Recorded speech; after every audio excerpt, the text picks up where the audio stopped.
Wriothesley is awesome, and here's why.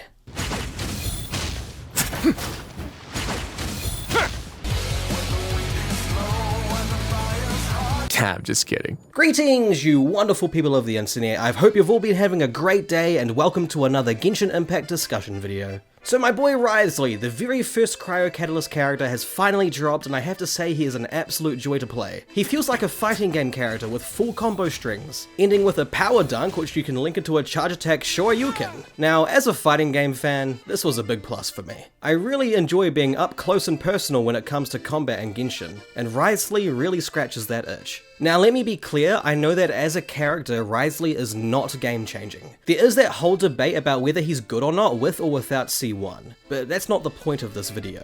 There are plenty of meta channels out there who discuss this sort of thing, so I wanted to take a different approach. Because what makes me really like him as a character is the fact he utilizes very underused aspects of the game. And that's what led me to making this video. I wanted to talk about Wriothesley and why I think he's a fantastic addition to the game's ever-expanding roster.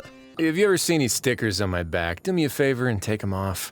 Malazines like to play pranks sometimes. Ah, that's just adorable. The first thing I wanted to talk about are the teams that Wriothesley can be played in. I did a lot of experimenting and I personally found that Melt and Mono Cryo teams are the best way to play him. Freeze though, it is quite inconsistent, since Wriothesley's charge attacks is considered a blunt attack. This means it has the same properties as Claymores and Geo, and it causes frozen enemies to shatter. Hyper Bloom works too, but it's Hyper Bloom, that always works. You can always just have the Magic 3 with Xingqiu, Nahida and Kuki, and just have a Flex unit to work with, and that always works. That's boring, you know. I want to explore and have fun with new characters, not just repeat what works in the past. There are many different kinds of Melt teams you can play with Wriothesley. The first team utilizes Yunjin's normal attack damage boosting and Xiangling's pyro application to greatly enhance Wriothesley's melting capability. As long as you have Xiangling's pyronado active, her lack of ICDs lets Wriothesley consistently melt his attacks, which you can control by melting separately with normal and charge attacks. Melting with the final hit of his normal attack string and then immediately melting again with his charge attack is incredibly satisfying. Now the only issue with this team is Xiangling is obviously very energy hungry, and you're relying on her burst to melt his attacks. Now you could say Bennett solves this issue, and I originally thought the same, but hear me out. Bennett does provide healing and an attack buff and energy for Xiangling, which is incredibly useful.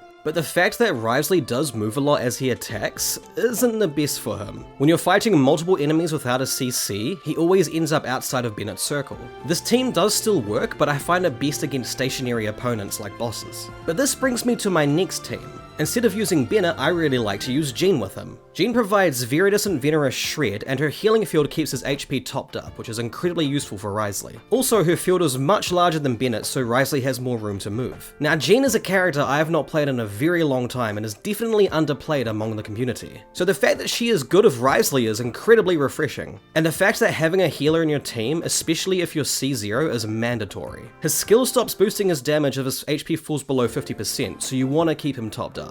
Also, that's right, Daya is here too. The Daya and Nahida burning combination is great since it allows Wriothesley to melt without any energy requirements. The only issue is Daya's 8-second cooldown, but if you're C2 Daya, this only becomes 2 seconds. Now if you don't have Daya, Xiangling or Thoma are fine replacements, but the only issue is the energy needs. That's actually the reason why I really like Daya in this team. She doesn't care about energy. Obviously Nahida is a big help too, but it's Nahida, man, she's ridiculous. Seriously, if you don't have Nahida, what are you doing? Now, I originally tried Bennett instead of Jean, but I actually found that Wriothesley can kill himself from burn, so that does not work. So Jean also prevents that because of her cleanse, which is really nice. But if you really want to use Bennett to maximize Wriothesley's damage, you can pair Bennett and Jean together for the classic Sunfire team. This also works well and adds more flavor to the game in general. Yao Yao is actually a really good replacement for Nahida. You can pair her with either Daya or Thoma, which gives you a nice flex spot, so you can have like Kazuha or Yunjin. So if you want to give Nahida a break so she can stop carrying you for a change,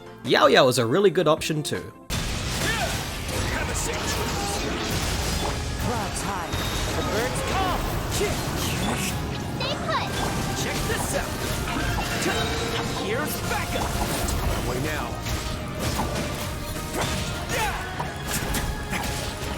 Let's go! Let's go! That was great! Also, it turns out the self-inflicted burning damage is based on elemental mastery, which is why it's so deadly with Nahida. But Yao Yao, on the other hand, heals you, but also her elemental mastery with her normal builds is quite low, which means the burning damage will be really low, and she's going to be healing you anyway, so it doesn't matter. Overall, Wriothesley's melt teams are really flexible, which is a good time. Now for mono cryo teams, I just replaced Nahida and Dea with Yunjin and Shinhei. This team is great too. It feels awesome to utilize Yunjin's normal attack boosting capabilities, since that's where the majority of Wriothesley's damage comes from, especially at C0. Now if you don't have Shinhei, you could run Kazuha, Yelan, or Zhongli. They work really well too. Seriously, try these teams out if you can, guys. They're really fun. The fact that Wriothesley can utilize two very underused characters like Yunjin and Jean is a big reason why I think he's awesome. Being able to reserve incredibly valuable characters like Kazuha or Bennett for other teams is a lot more important than you think. This is an aspect of Genshin Impact I feel like people don't talk about enough. Moving on though, Wriothesley is also really easy to build. He has so many options when it comes to weapons and artifacts. For weapons, if you need crit rate, you can use Solar Pearl or Twin Nephrite. If you need attack, you can use Dodoko Tails or Flowing Purity. If you need Elemental Mastery for Melt, Mappa Mir is a great free-to-play option that boosts his cryo damage too.